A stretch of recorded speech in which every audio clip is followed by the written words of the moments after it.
Yeah, dear ladies and gentlemen, a very warm welcome to this year's Raif Badawi talk, which is presented to you by the Friedrich-Naumann-Foundation for Freedom and the German Publishers and Booksellers Association. I am honored to be the host of this year's talk. My name is Tamina Kutscher. I'm a Slavicist and journalist dealing and focusing on Russia and Middle and Eastern Europe for many years already, and also dealing with the topic of media freedom and disinformation. So, digital press freedom between control and propaganda, this is the topic of this year's Raif Badawi talk. And looking at the news, ladies and gentlemen, it seems this is a very urgent topic, sadly. In the last few weeks, we all learned that threats from Russia are increasing in Germany. The German Federal Intelligence Service, BND, warns of sabotage, espionage, and cyber attacks. And of course, these attacks are part of a broader strategy. So today's panel will analyze how within autocratic regimes, journalists are particularly affected by this development as they increasingly become targets. We want to examine how autocratic governments are using digital technologies not only to manipulate the public, but also to monitor and intimidate journalists and the press. So, Raif Badawi's name in the title of our talk today honors this courageous blogger and reminds us how dangerous it can be in some countries to say and write what you think. How courageous some journalists and bloggers are doing their journalistic work, no matter the risk, and knowing what a high price they might have to pay for it. So we want to analyze which digital threats journalists are facing, how journalists are coping with these new threats, and what strategies media can develop to help society to become more resilient against disinformation and other forms of digital control. So, but before we open the discussion with our outstanding guests today, I'm honored to welcome for some opening remarks to today's panel, first of all, Gisela Pilz, member of the Board of Trustees of the Friedrich-Naumann-Foundation for Freedom. Please, Gisela, the floor is yours.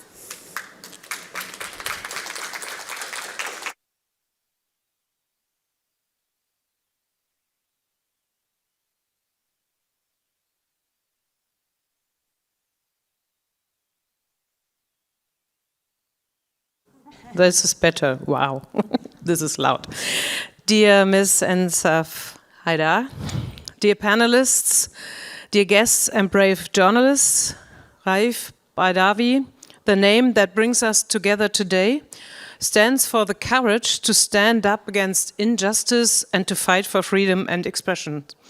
Ladies and gentlemen, as a member of the Board of Trustees of the Friedrich-Naumann Foundation for Freedom, it is my great pleasure and an honor to greet and welcome you to this talk. Journalists are beacons for freedom of thought and speech in these turbulent times, where we witness a global decline in democracy. These freedom fighters, I think that's a good expression for them, face many challenges. Every day they must fight against disinformation, propaganda from dictators or recently tech billionaires, against persecution and threats, even while in exile, to inform society about the truth. Just last Sunday in Tehran, the Iranian journalists Niloufar Hamedi and Elahe Mohammadi were sentenced to 5 years in prison in a political motivated trial. Why? Just because they independently reported on the protests and crimes of the Mullah regime following the death of Mahsa Amini. I'm sorry, this is who was brutally murdered by the morality police in Iran.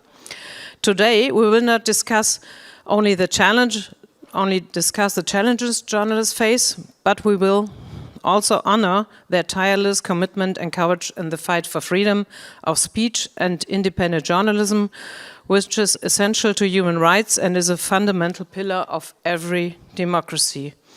Dear Ms. Haidar, the story of your husband reminds us that the freedom we enjoy here so effortlessly is paid for at a high price in other parts of the world. 10 years of imprisonment, lashing, and then restrictions on his freedom of movement for his words. This shows us how precious and yet fragile the truth is. In this age of digitalization and social media, which were once seen, not that long ago, as bearers of hope, platforms are increasingly being undermined by those who fear free journalism. Autocratic regimes use surveillance tools like the Pegasus spyware and flood the media landscape with disinformation, and even more, as you told us just in your opening remark. Even journalists in the European Union were not safe from the threat of illegal spyware abuse, such as Pegasus. However, a policy paper by our foundation, the Friedrich-Naumann-Stiftung, titled "Watching the Watchdogs," highlights positive measures that have been taken. In December 2023, the European Union took a historic step, the European Media Freedom Act. This breakthrough now offers stronger protections for media professionals. Surveillance measures are now only allowed in exceptional cases and under strict judicial oversight. Actually, a matter of course. In particular, the abolition of national security exemptions as a base of surveillance was celebrated as a significant advancement in the fight against unjustified surveillance. Today, human rights defenders and journalists are facing increasing threats from authoritarian governments that seek to restrict press freedom and use surveillance tools to silence critical voices. They are increasingly confronted with negative campaigns aimed at manipulating public perception and making their work more difficult. Additionally, physical violence and legal repression in countries like Russia and China remain constant dangers, seriously threatening the courage and independence of reporting. But, as we know, the truth cannot be permanently suppressed. We will always find a way to bring it to light, carried out by courageous journalists who raise their voices, even if it costs them everything, even their life. Ladies and gentlemen, journalists and human rights defenders need our support.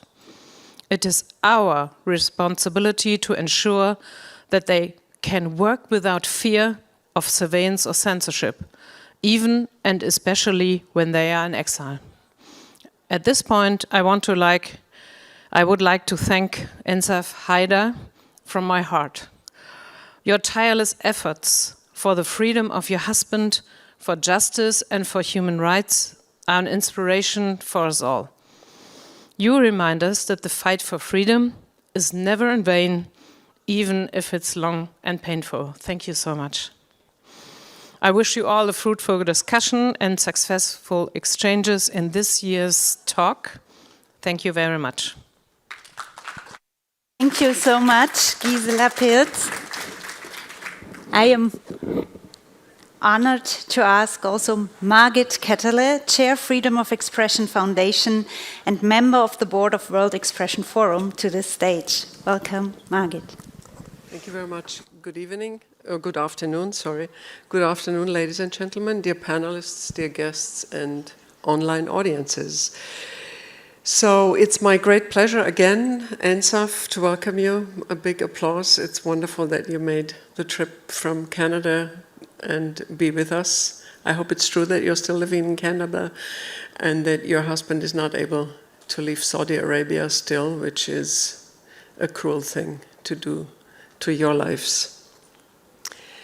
I'm trying to shorten my remarks because I would not want to repeat what all of my predecessors already have said. So this yearly panel is wonderfully organized by the Freedom of Expression, by the Friedrich-Naumann Foundation for Freedom, and I really thank them, and also Mrs. Pilz for her remarks. And it's wonderful that we can cooperate in this sense with our group, which is the Freedom of Expression group in the Börsenverein, for which we now have a foundation for freedom of expression, which I have the honor to chair. And I'm also, as already mentioned, a board member of the World Expression Forum. And today's topic already has been introduced to you, but I have a few additional thoughts, I think. The rising threats to democracies and the growing undermining of freedom of expression by digital means, surveillance, cyber attacks, exploitation of data, creation of misinformation, fake news, transnational media and election interference, political manipulation, and sabotage. It seems to me that we do not have enough words to name all the techniques and tools which autocracies, authoritarian rules, and extremists in our own democratic societies are using to counterfeit information and suppress the truth about illegal practices. And I have not yet even uttered the new magic word AI, artificial intelligence. And considered all the above, it looks like we have to say goodbye to the initial idea of increased participation and democratization through the internet. On the other hand, I think we must ask what it means for the communication of dissident groups and marginalized individuals if they can't access digital channels to reach the public. Internet shutdowns in various countries are in many cases considered censorship and oppression of free speech.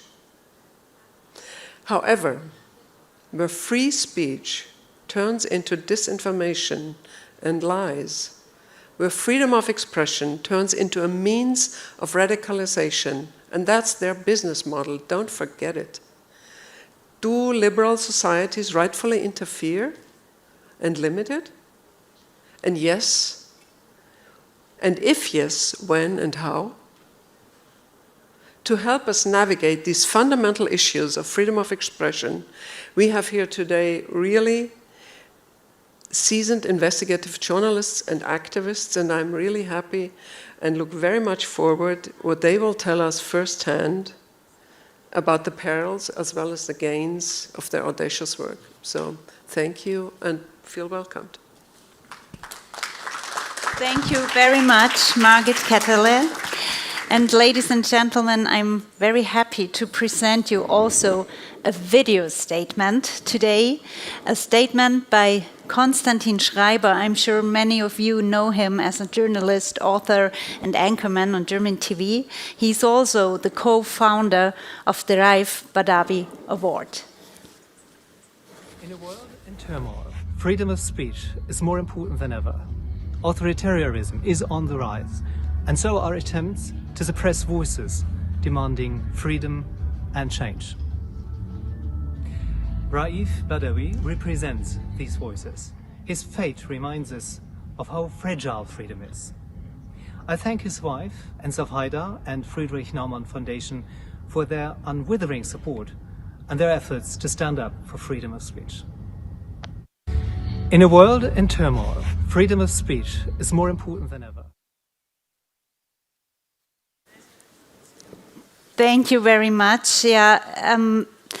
Again, as Konstantin said and Gisela Pilz before, truth is fragile and precious, and this is why we need all these outstanding journalists that are courageous voices that remind us of the truth. And so I'm very, very happy that there's one of these fierce voices for freedom with us today.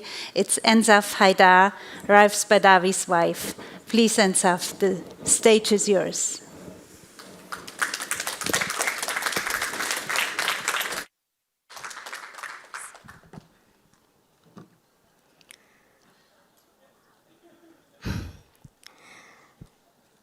مرحبا جميعا وشكرا لحضوركم اليوم. Hello everyone, and thank you for joining us.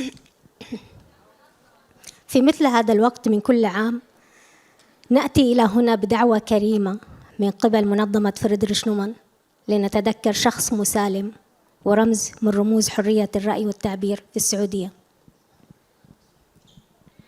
Around this time, every year, we come here together on the kind invitation of the Friedrich-Naumann Foundation to remember one of the peaceful persons and a symbol of freedom of speech in the Kingdom of Saudi Arabia. رايف بدوي الذي بالرغم من إطلاق سراحه منذ حوالي 3 سنوات لا زال رائف ممنوع من السفر لمقابلتنا نحن عائلتي في كندا. شكرا لكم جميعا، شكرا دائما وأبدا فريدريش نومان، شكرا لكل الحاضرين اليوم. وأنا قصرت الكلمة لأنه في عندي أسئلة وأجوبة. Raif Badawi, who despite his release 3 years ago is still banned from traveling, still banned from rejoining with us, with his family. So thank you all for coming once more, and thank you also once more to the Friedrich-Naumann Foundation. And I'm looking forward to the Q&A, and that's why I spoke very briefly.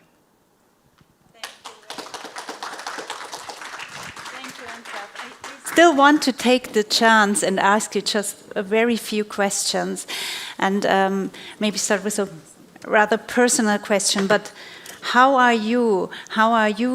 How is Raif? And how are your children dealing with the fact that you haven't seen each other for such a long time?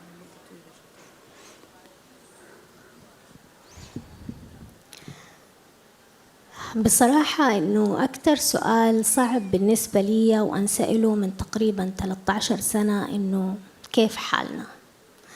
أكيد الانتظار إلى الآن صعب.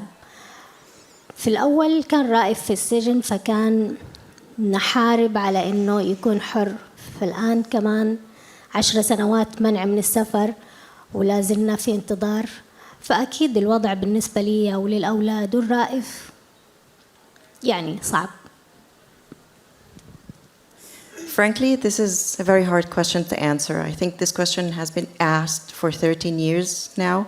And every time I'm asked, how am I think it changed, because at the beginning it was very hard to wait because we were waiting while Raif was in prison. We were fighting for his release.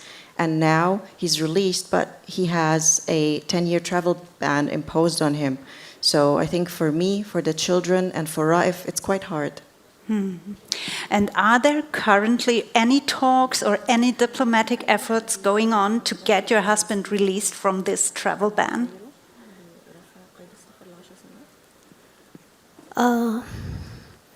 إلى الآن يعني بالنسبة لقضية رائف بالضبط ما في أي محاولات، ولكن في البرلمان الكندي اللي هم بارتي كيبيكوا، حزب الكيبيكوا، عملوا زي استطلاع بأنهم يعطوا رائف الجنسية الكندية.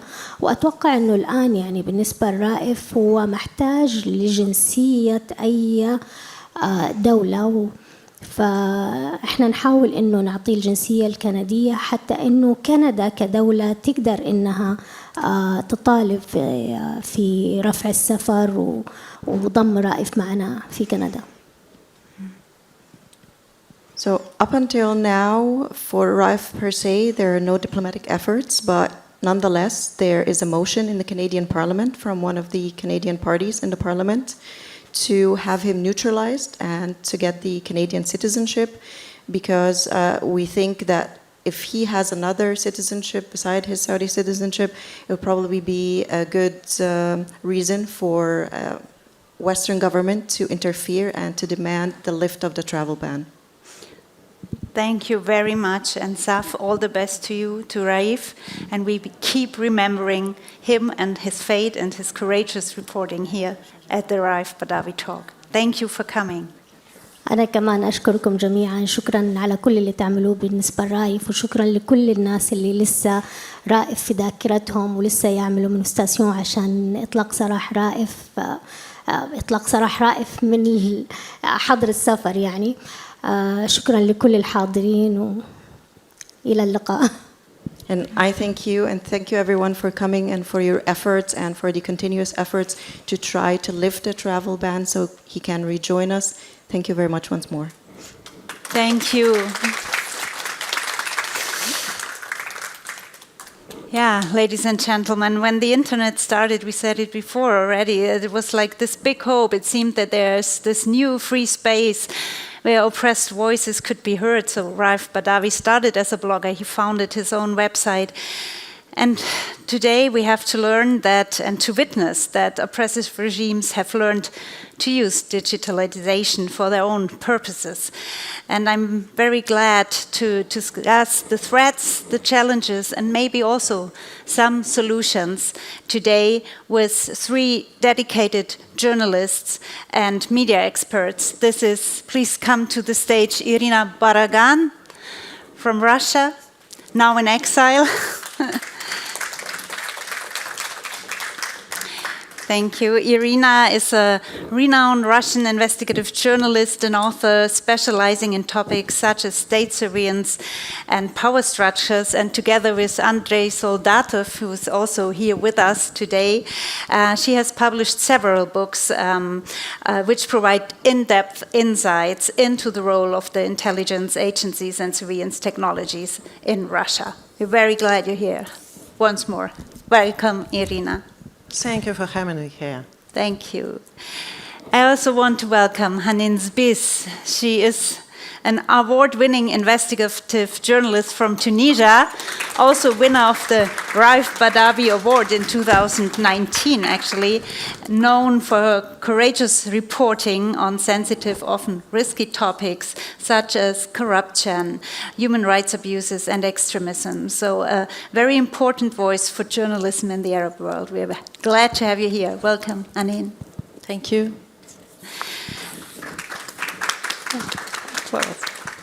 Yeah, and last but not least, a very warm welcome also to Scott Griffin, the interim executive director of the IPI, the International Press Institute, a global organization dedicated to protecting press freedom and the safety of journalists. Welcome, Scott. Thank you. Scott, I want to start with you to give us a broader overview. Since the IPI is monitoring also digital surveillance and press freedom worldwide, so we know that digital technologies are used by repressive regimes to monitor journalists.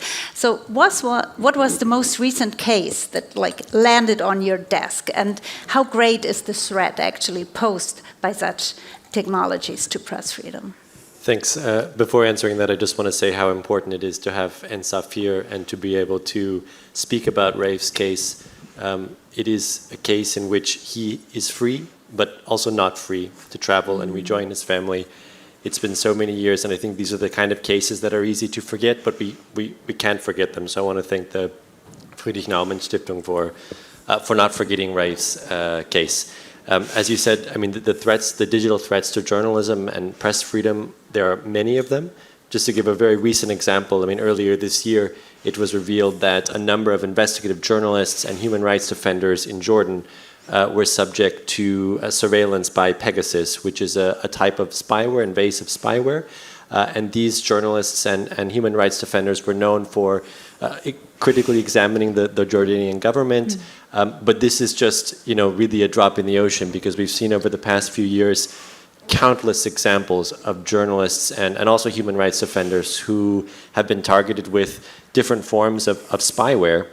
And just to briefly say what we're talking about, I have my mobile phone here, and this is a type of spyware which infects people's devices, usually with zero click, meaning you don't need to click on any suspicious links, Pegasus, and it has access to your entire device. It has access to your camera, to your microphone.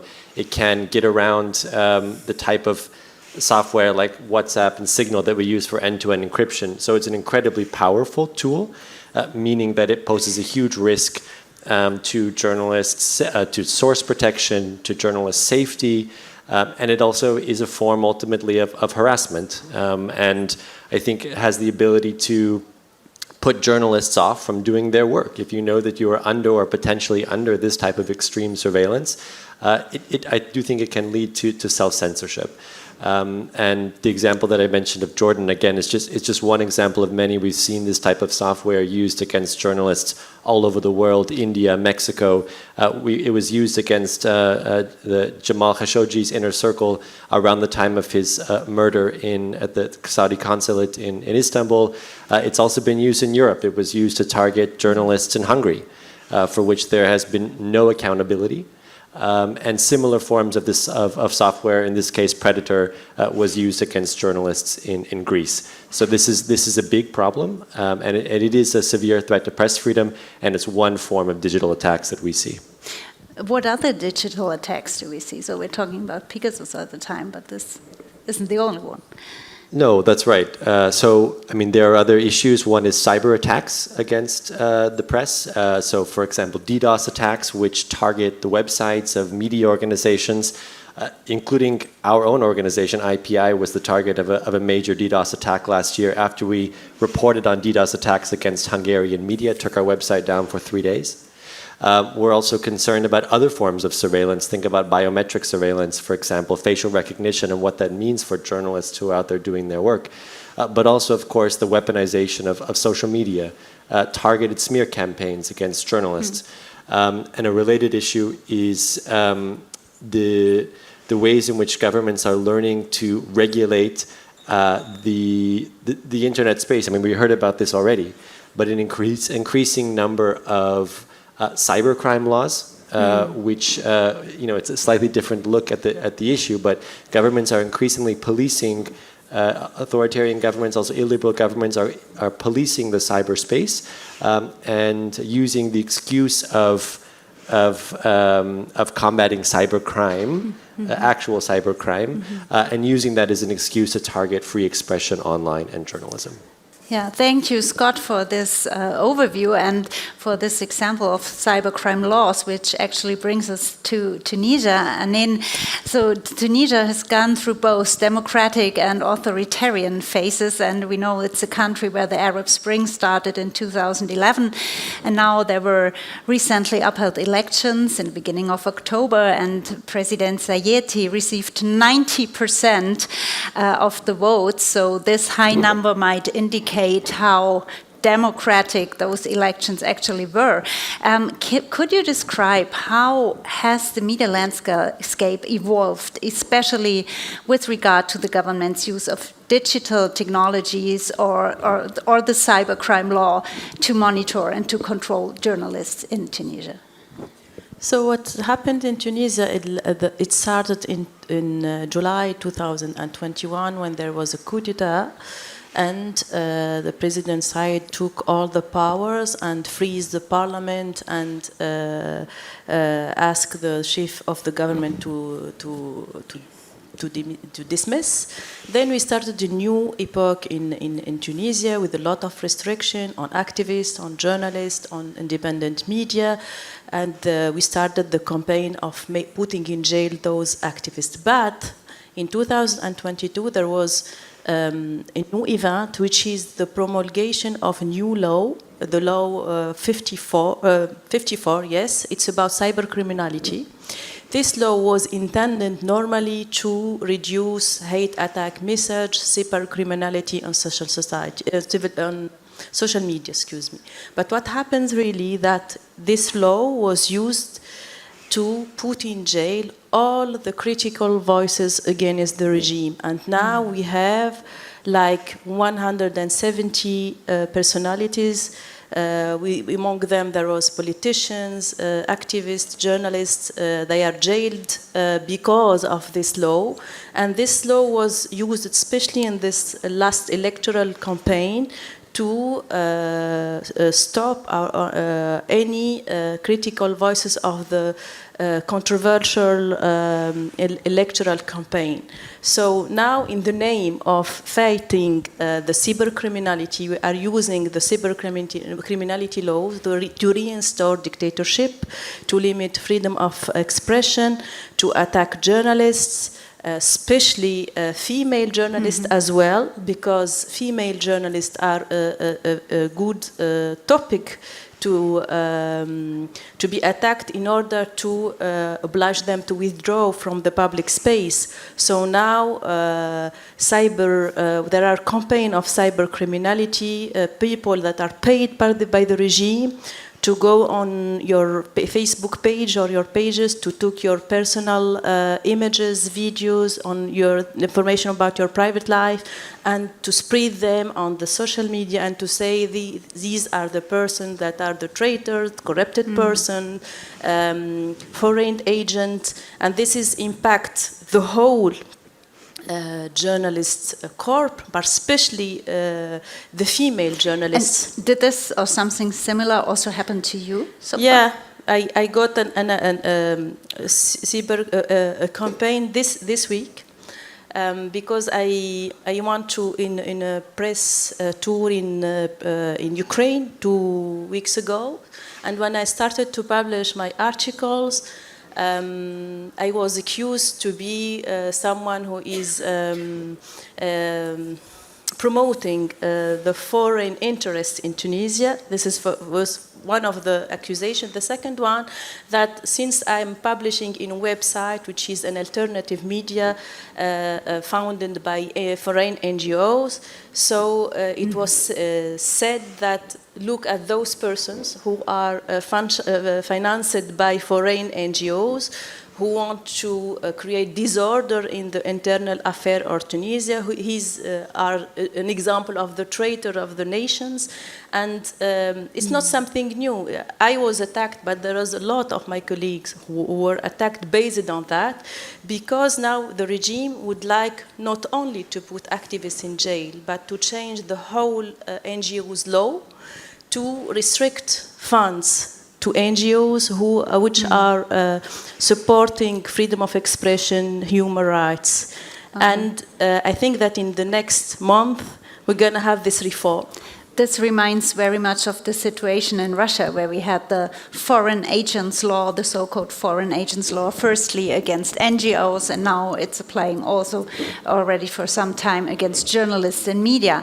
Irina, so Russia as a role model, as we all know, all those things that were mentioned before, spyware, digital attacks, DDoS attacks, these foreign agent laws, certain laws, cybercrime laws, hate speech laws that are turned against media. We all know this from Russia as well, and you examined and analyzed it in your work. So can you tell us, how did Russia become so good at this? I mean, it's not like Russians became so good at this recently. It's a long tradition which came from the Soviets, which originated in the Soviet times, when the all-powerful KGB developed surveillance equipment and a lot of surveillance physical techniques as well as electronic techniques. And they were spying over the population for many decades. But back then, it was mostly about physical surveillance, because the capacity of electronic surveillance of the Soviet population was very small because of technical restrictions. But nowadays we have all modern technologies, and Russia is kind of championing in this. So the electronic surveillance in Russia, maintained by the security services, is massive and huge. And it's not only about the journalist or activist, it's about the whole population. Let me give you one example, not particular, not connected with political situation. It's about surveillance. We have a friend who, there is Andrei Soldatov in the room, who is my co-author, and because he was put in the wanted list as a criminal for his journalist activity, his assets were arrested in Russia, including his car. But he transferred his car to our lawyer. And our law is still, a year ago he was allowed to drive this car across Moscow. And because he's speeding all the time, when he got a fine, the system informed Andrei and sent him a special notice with the photographs of his car and our lawyer behind the steering wheel. And you can see, you not only can see clearly the car, you can see our friend's face and all the details and the license plate. So that's only surveillance that was implemented only for prevent speeding. But can you, the same surveillance, the same cameras was implemented across over in the yards, in the entrances into apartment building, banks, offices, government, not mentioned to government buildings, metro stations, shops everywhere. So, and the FSB and the Russian security services, they are brilliant processing these videos and this information. So the system working so fast that you can get, if you are the FSB officer, the FSB is the Russian counterintelligence and Russian intelligence service. If you are the FSB officer and you can put any photographs of a person into the system, and for 10, 15 minutes got the full report about this person for a month. So Russia, like a master of surveillance. Irina, I want to take the chance because I know that you and Andrei, you have been analyzing the Vulkan files. I'm sure many people here in the room heard of this because it was also big in German media. It's leaked documents exposing the activities of a Moscow-based defense contractor, NTC Vulkan. Can you just very briefly, without going into technical detail, describe what can we learn from these Vulkan files about the coordination and implementation of Russian cyber attacks and disinformation? Vulkan is a Russian company which develops software and hardware that led to take over the whole territory and intercept everything what's going on the electronic communications there. Which territories? Territory big enough like a small city, like a small town. So we don't know how they used this equipment so far, but it's impossible to use. They don't need this for surveillance in Russia because they have their own systems and everything is under control, as I told.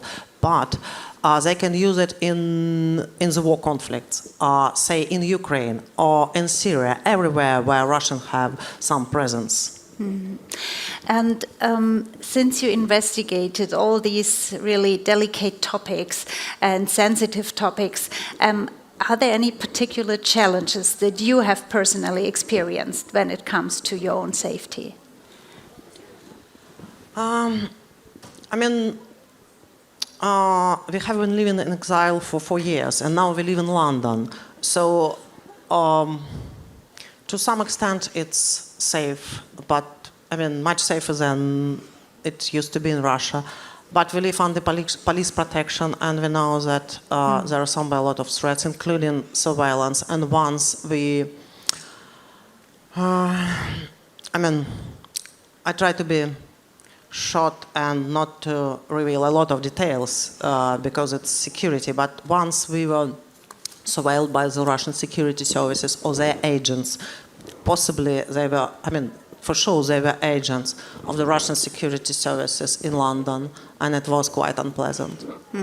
And there's also a lawsuit going on against one of your books in Germany, I learned. Yes. The Kremlin has a lot of options how to suppress the Russian political emigres and the Russian journalists in exile. One of these tools is lawsuits. And this was used against us.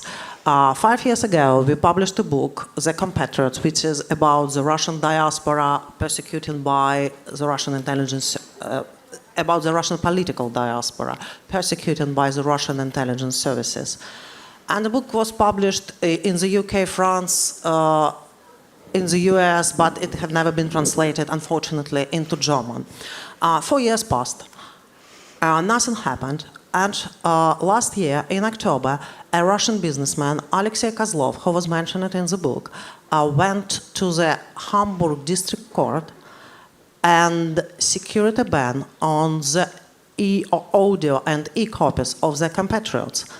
And it was, I mean, such an unpleasant surprise to us how it could have happened, but it happened. He didn't like the description of his relationship with the Russian intelligence services, and he said that it is harmful for his reputation as a businessman. What we wrote in the book, we wrote that this businessman was promoted in his career by the Russian secret services, by the Russian intelligence. And this statement was based on his interview to me, which lasted 90 minutes. So this is what reminds you and probably many observers of this process of a slap. I'm sure, Scott, you're also very aware of this process. It's like this strategic lawsuit against public participation, which means it's like using the law as a means to silence critics. So maybe probably without even thinking about winning this lawsuit, it's about causing difficulties and problems to critics. So is this what you... True. It's, I mean, I'm sure we will win in the substantial hearings. It wasn't set up, the date wasn't set up so far. But for the whole year, our book is under ban in Germany. And we spent a amount of time trying to participate in this lawsuit. So, because all interviews, they were in Russian, so we needed to translate them into English. Then our American lawyers translate, because it's... so this is the system, the guy came not personally for us. The guy decided to sue our publisher, which is Freiheit. So it's Russian, American law, it's interview causing with a lot Russian, of then it's American, an American lawyer and then German lawyer, and process all going on in German. So it's like a huge of consultations, a huge of conversations, discussions, problems and stress problems for you. and stress. So, and I mean, I have to. Irina, sorry to interfere, but we run out of time. But I'm sure that it's really worth. No, it's okay. It's really worth following the events and following also this lawsuit and how it will end, because it might be just another indicator that Russia is fighting its hybrid war on many fronts. Yeah, not just in the digital realm and space. Allow me a very last question that I have to all of you, because I promised that we will also bring up some solutions. So I would like to know just a few suggestions. What has to be done so journalism and journalists can adapt to threats posed by digital surveillance and posed by disinformation in the long term, and maybe emerge even stronger in the end? Who wants to start? Anin. I have 3 suggestions.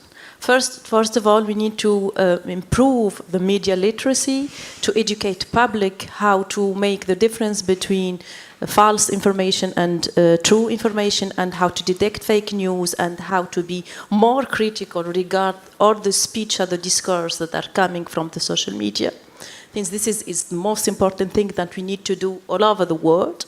Second thing that we need to maybe, I don't like the term of regulate the space of the social media, but to make some restriction, but regarding the respect of the human rights, of the ethical principle, to protect people, but in the same time to stop those people that are using the social media to attack the others and to spread hate speech. And the third point, from my point of view, we need to reinforce the solidarity between us, you know, as a journalist, as activist, because when someone is attacked, he needs to feel that he's not alone and he is protected by his other colleague or other person that are chaining the same principle in which he believes. Thank you. Scott. Sure. I mean, I would say two things. So one, I think, is echoing what Anen just said about solidarity and understanding how journalists can learn from one another and to deal with these serious security threats or threats on social media. What are different strategies and protection measures that journalists can take? And I think that is really important, that we understand the threat and how we can protect ourselves.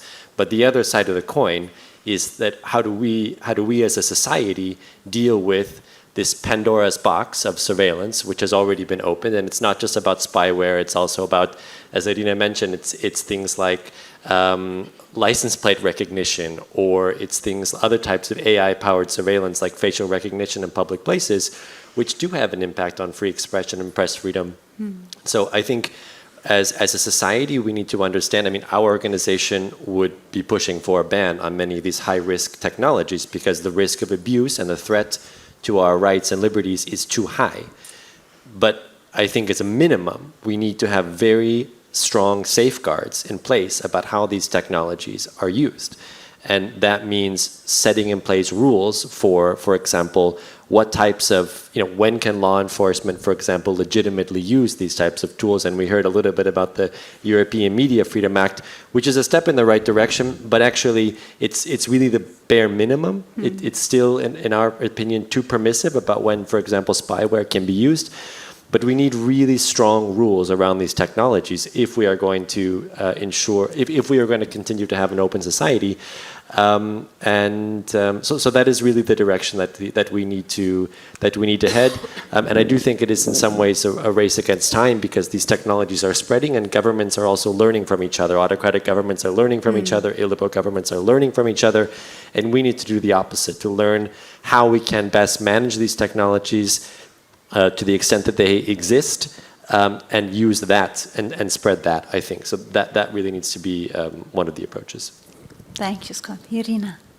I agree that the society have to control the dissemination of surveillance technologies, but in terms of slap lawsuits, we have to change legislation because it's terrible libel legislation in the United Kingdom which allowed the Russian oligarchs filed lawsuits against journalists and won. They won many times. And as far as I can see here, it's also a lot of problem with the legislation, how the book can be banned before substantive hearings. I didn't have a chance to give the court to listen to the recordings. And when it comes to disinformation, do you think that, like, the Western world, let's put it like this, is really prepared? I mean, I don't think so, because, for example, here in this country, the government and the security services was kind of a little bit slow and lazy, preventing the Kremlin from spreading disinformation. And it's not also about the disinformation, it's about subversive actions, it's about surveillance, it's about putting pressure on the Russian diaspora, it's about sending threats to people in exile. So it's all, I mean, the Kremlin accelerated when the war in Ukraine started, and it seems that your security services and your society didn't catch up. Okay, so what should we do? I mean, there is no just a simple recommendations like you have to fight. I mean, the best thing you can to do in terms of fighting disinformation, it's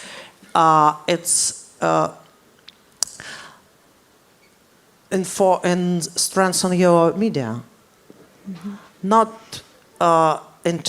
to fight disinformation, but to explain society what's going on, to dissolve the trust of society.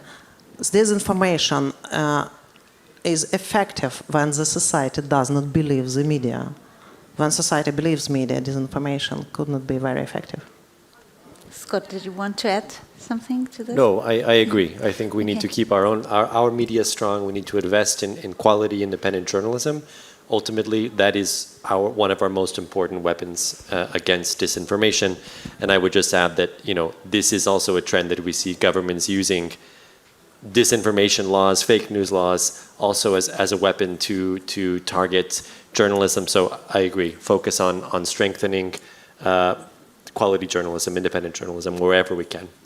Thank you very much, everybody, for your messages, strengthening journalism, strengthening also the solidarity amongst journalists and law and regulation. So I thank you, everybody, for being here, and I hope to see you next year again here at Raif's Badawi Talk at the Frankfurt Book Fair. Thank you, take care, and goodbye. Thank you. Thank you.